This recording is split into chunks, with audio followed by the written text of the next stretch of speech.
ಅಕ್ರಮ ಮಣ್ಣು ಸಾಗಾಣಿಕೆ ವಾಹನ ಮಾಲೀಕರಿಗೆ ದಂಡ. ಬಂಗಾರದ ಗಣಿ ಜಮೀನಿನಲ್ಲಿ ಅಕ್ರಮವಾಗಿ ಮಣ್ಣು ಸಾಗಿಸುತ್ತಿದ್ದ ಲಾರಿ ಮತ್ತು ಮಣ್ಣು ತೆಗೆಯುವ ಯಂತ್ರಗಳ ಮಾಲೀಕರಿಗೆ ಗಣಿ ಮತ್ತು ಭೂವಿಜ್ಞಾನ ಇಲಾಖೆಯು ಒಟ್ಟಾರೆ 1.32 ಲಕ್ಷ ದಂಡ ವಿಧಿಸಿದೆ. ಕೆಜಿಎಫ್ ತಾಲೂಕಿನ ಬೆಮ್ಮೆಲ್ ನಗರದ ಹ್ಯಾಪಿ ಹೋಮ್ ಮುಂಭಾಗದಲ್ಲಿ ಈಚೆಗೆ ಕಂದಾಯ ಇಲಾಖೆಗೆ ಸೇರಿದ ಬಂಗಾರದ ಗಣಿ ಸರ್ವೆ ನಂಬರ್ 2ರಲ್ಲಿ ಅಕ್ರಮವಾಗಿ ಮಣ್ಣು ತೆಗೆದು ಸಾಗಿಸಲಾಗುತ್ತಿದೆ ಎಂಬ ದೂರಿನ ಮೇರೆಗೆ ಬೆಮ್ಮೆಲ್ ನಗರ ಪೊಲೀಸರು ದಾಳಿ ಮಾಡಿ ಲಾರಿ ಮತ್ತು ಮಣ್ಣು ತೆಗೆಯುವ ಯಂತ್ರಗಳನ್ನು ವಶಪಡಿಸಿಕೊಂಡಿದ್ದರು.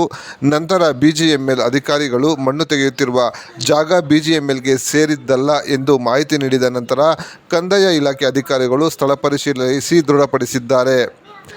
ಈ ಹಿನ್ನೆಲೆಯಲ್ಲಿ ಸ್ಥಳ ಪರಿಶೀಲನೆ ನಡೆಸಿದ ಭೂ ಮತ್ತು ಗಣಿ ವಿಜ್ಞಾನ ಇಲಾಖೆ ಅಧಿಕಾರಿಗಳು 2 ಲಾರಿ ಮಾಲೀಕರು ಮತ್ತು ಮಣ್ಣು ತೆಗೆಯುವ ಯಂತ್ರದ ಮಾಲೀಕನಿಗೆ ಒಟ್ಟು 1.32 ಲಕ್ಷ ರು ದಂಡ ವಸೂಲು ಮಾಡಿದೆ.